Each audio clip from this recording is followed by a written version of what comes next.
Welcome back. The panel is here. I'm Nawaz, co-anchor of PBS NewsHour. Peter Baker, chief White House correspondent for the New York Times. David Ignatius, foreign affairs columnist at the Washington Post. And Danielle Pletka, senior fellow at the American Enterprise Institute. Thanks to all of you for being here. Amna, I want to start with you because you were in the region. You saw this firsthand. What were your key takeaways, having been in Israel? You know, this is a nation that is forever changed, Kristen. I think this was an attack, the brutality of which really just shook the core of the people of Israel and people around the world, as we've seen. And I met a number of people who spoke to that. There was a woman named Noam, whose father was among those currently being held hostage. He's elderly. They don't know if he's alive. He requires medication. And it's heartbreaking to hear that story. There's a man named Gil, who actually himself opposed the government of Benjamin Netanyahu. He had been in the streets protesting this government. He previously protested against Israeli occupation of Palestinian territories. He is sending his son off to war in a combat unit because this nation says this can never happen again. And we all bore witness to the brutality of that day. At the same time, I talked to a woman named Hala who lives in East Jerusalem. Her sister is in Gaza, and she doesn't know if her family's going to make it out alive. I spoke to a 25-year-old woman named Asil as her family was fleeing their home in Gaza, and I could only speak to her on the phone because the connectivity is so bad. She tells me now she is waiting to die. Here's the challenge I found on the ground that I think is going to be the challenge for journalists moving forward. We have to hold two very different ideas in our heads at the same time. This was a brutal and barbaric attack, the likes of which shook the nation and the world, and Israel has a right to exist in dignity and freedom and peace. At the same time, in the last 2 weeks, we've seen thousands of Palestinians, including children, killed as a result of retaliatory strikes.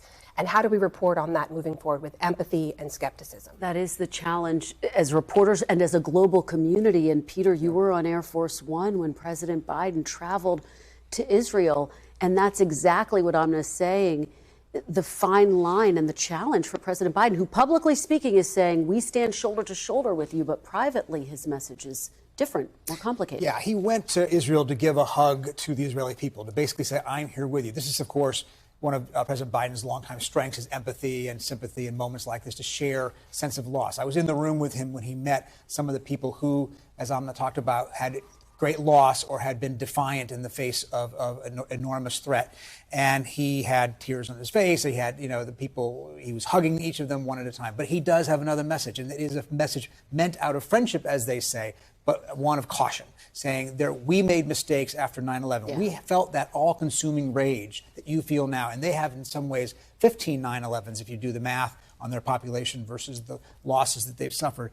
But, he said, don't give in to that primal feeling because we made mistakes, don't make the same. And what he's talking about there is widening the war beyond where it has to go. That doesn't mean that he's lecturing them. He wants very clearly to say, I'm not lecturing.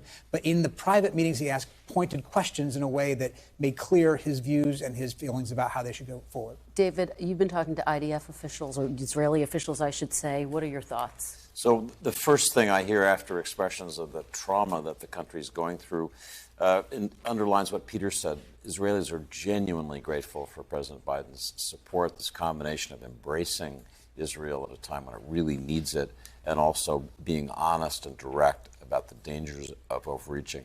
I hear Israeli officials thinking carefully about how to stage this next phase, the ground invasion of Gaza, in a way that doesn't get all the hostages killed. They have been trying over the last 2 weeks to map every inch of Gaza to find, if they can, where people are so that they know where the hostages are being held, know how to behave appropriately.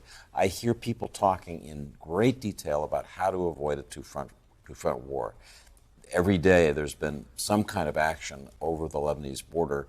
The Israelis were tempted to go in hard. They worry that deterrence has failed with Hezbollah, as it clearly did with Hamas. But I think America's counsel has been heeded. Don't be in a hurry to start that two-front war. Be careful. And then finally, I hear a lot of discussion about what happens when this war ends. Israel is committed to destroying Hamas. What then? And I think that's the question we're all going to be talking about for weeks, for months. Danny, the Secretary of State couldn't answer that. What happens then? And he talked about concerns about this two-front war that David mentions. Well, the two-front war is a choice that Iran is making. This isn't Israel's choice.